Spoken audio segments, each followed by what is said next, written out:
Oh, you didn't know that I Souls? Well, guess what? I've been Soulsing for a while now. My introduction to Souls goes back a while. That's something you can hear about in another video if you're interested in that. Otherwise, this is, as always, my initial hands-on and honest review of Elden Ring. First off, since it is an honest review, I have to be honest. I've been a fan of FromSoft, or From Software, whatever you want to call it, and the Souls type of games. Well, technically, since the beginning of my gaming started way back in the 80s, but that, again, you can hear about my opinions and my ideas in another video. But I just want to let you know I am a huge fan of the Souls series. I platinum Bloodborne within the first month of having it. I've played through all the Souls games, except for Sekiro, because I'm actually not good. I'm good at Souls, I'm good at Bloodborne, I'm not good at Sekiro. I couldn't get past the first third of the game, basically.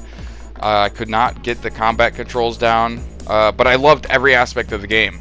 I just wasn't good enough to play it.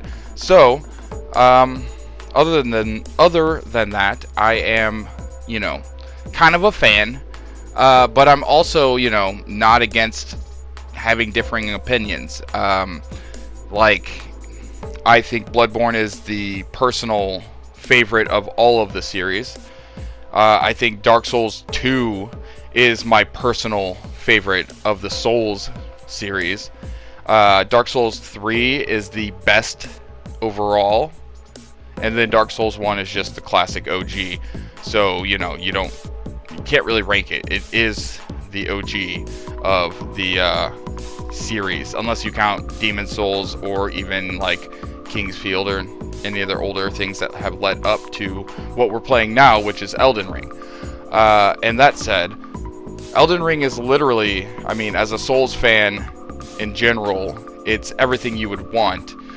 If you're already a fan of the genre and of From Software, then you probably shouldn't even be watching this video.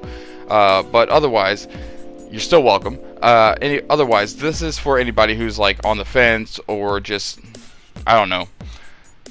It's kind of pointless at this point to make any kind of review of this game even this early on, because, with everybody who gets early access and all the reviewers and YouTubers who get promotional access, it's kind of late in the game already. But anyway, this is the culmination of everything that they have been working towards, in my opinion, since the beginning.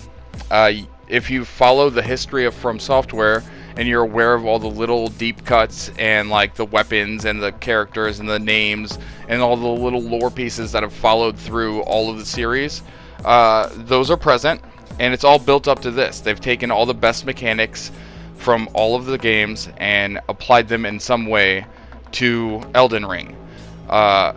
Basically, it's, like everybody's been saying, it's the Dark Souls of Breath of the Wild. But really, again, I'll talk about this more in another video, but I have always thought that Dark Souls was what Zelda would be if it wasn't made by Nintendo.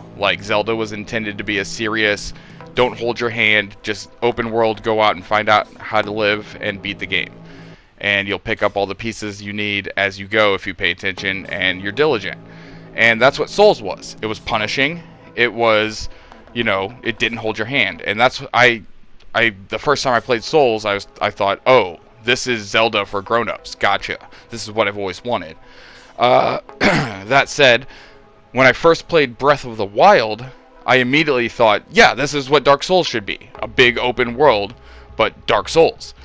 And it took a long time, but here we are. And Elden Ring literally is that. There's just no way around it.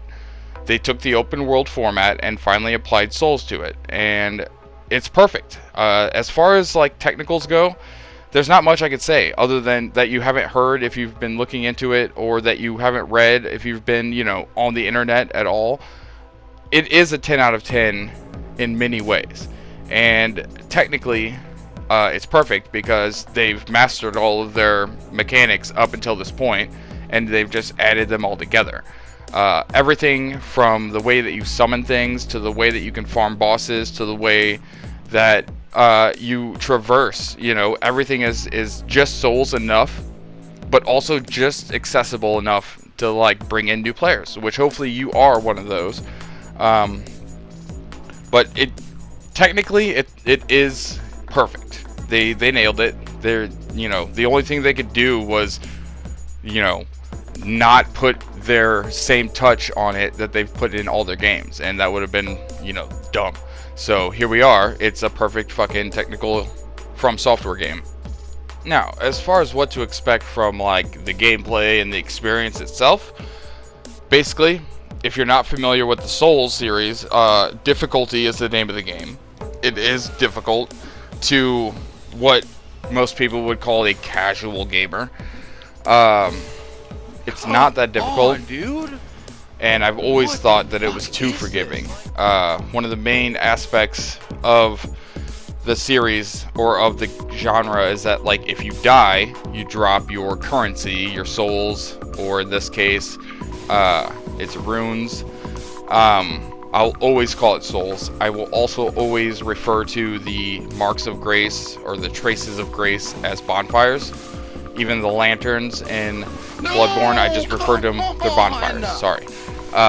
Anyway, your souls and your bonfires. So anyway, when you die, you drop your souls, and they stay where you died, and you can go back and get them. Now, in the old days, you would just, you know, use up your stamina, run past all the enemies, roll, run, roll, get back to the spot if it was like a hard spot, and try to grab your souls, and then get back as fast as you could, or get to a safe spot and, you know, bonfire away, and, you know, hope you could rescue your souls that you dropped. Unless it was in a boss room, and then you had to, you know, get them and beat the boss. That same formula still applies. It's just way easier, because now you have a horse to help you traverse, and with that you're pretty much overpowered on the in the free world. Like your dash gets you past enemies, and it's real hard to knock you off. So like if you drop your souls in a bad spot, it's pretty easy to quickly get back and grab them. But that's the name of the game as far as like how hard it is. And then when it comes to fighting enemies and fighting bosses, literally it's just a matter of calming down, paying attention, and learning when to roll and when to hit. That's it. You can literally parry, dodge, roll, or otherwise avoid every attack or move set from a boss. You just have to learn it. And if you've played a bunch of Souls games before, you'll recognize many of the move sets or the patterns. And it becomes very easy to just kind of go, you know, oh, reference this boss towards some older boss and go, okay, I just got to fight him like this. And that's apparent in this game throughout. Like, if you're a fan of the series of Souls games and From Software, then you'll recognize lots of tropes throughout Elden Ring. And then, again, that said, you just persevere. You know, if the great thing about this game in particular is that, like, if you're stuck, go somewhere else. If you're dying in a spot, go somewhere else. You know, you can spend so much time doing other things in this game, where in previous games you were pretty much limited to repeating a section or being stuck in a section.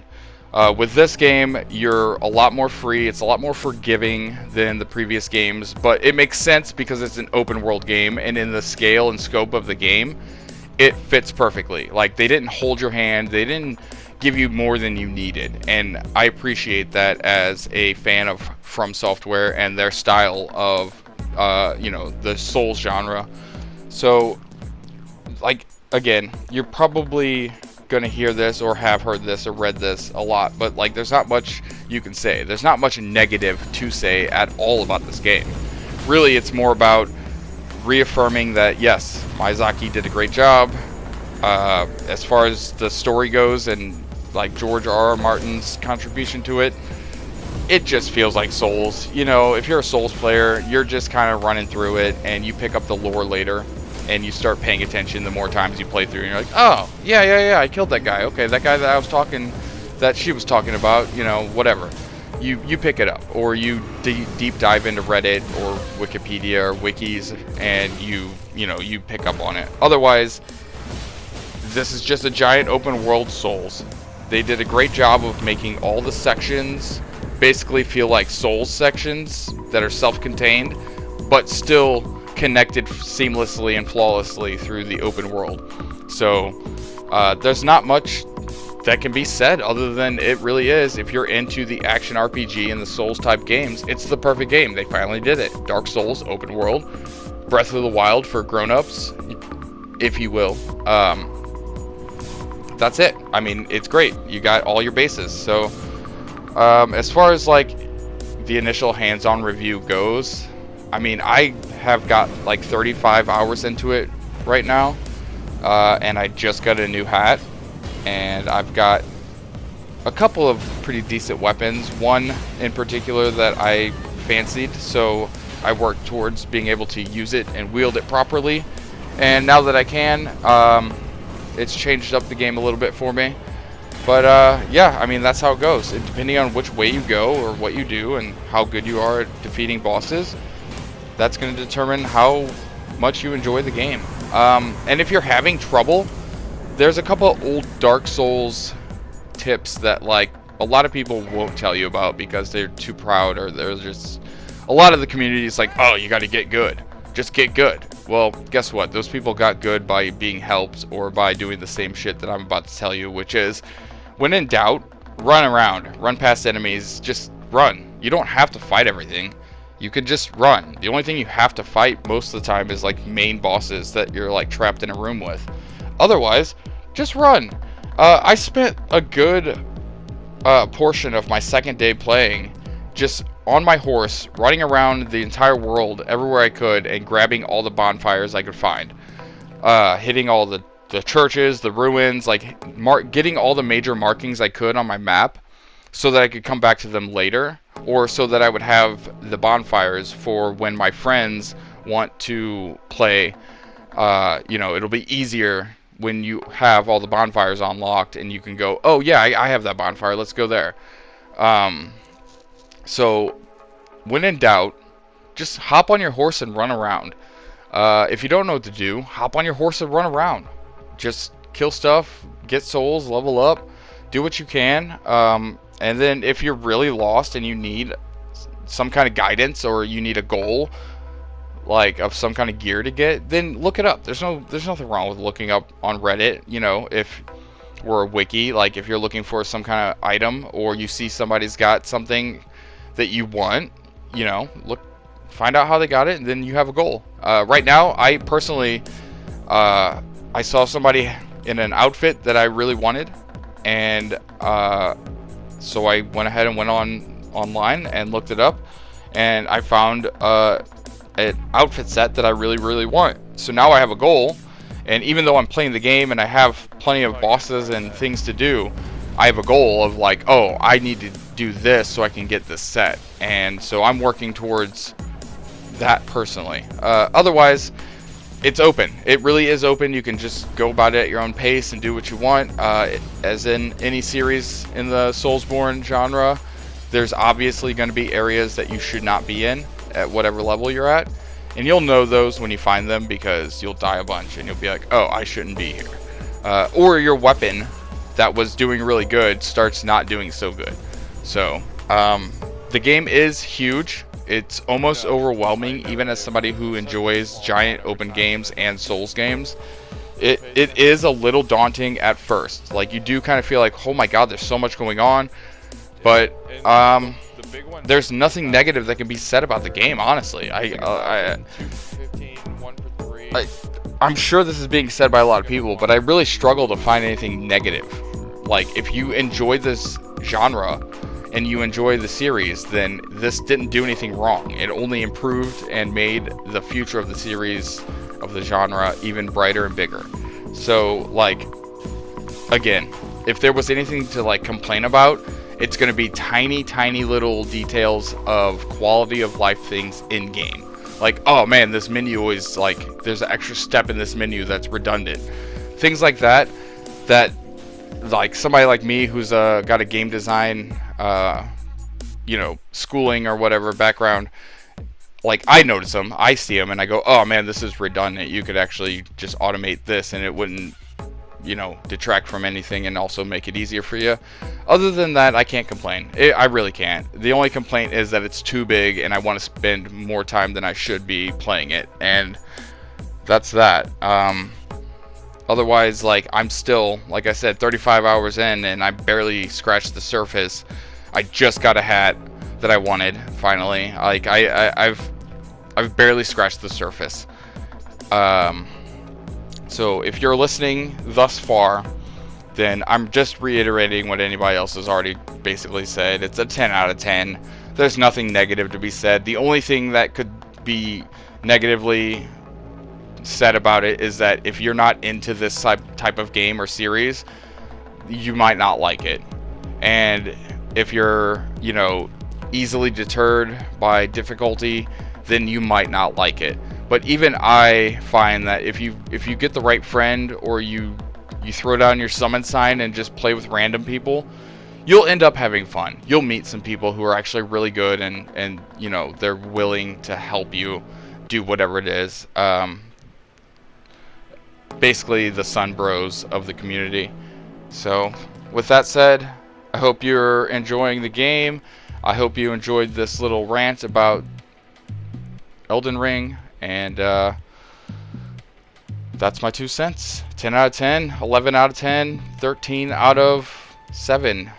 Whatever you want to call it. It's a great game with no flaws that aren't already apparent in the series itself, and if you're into that sort of thing, you'll enjoy it, and you probably are already playing it. Otherwise, as always, thanks for watching. Hit the like, hit the subscribe, all the YouTube things. Follow the links in the description, all that stuff. And thanks for watching. Love you guys. Bye.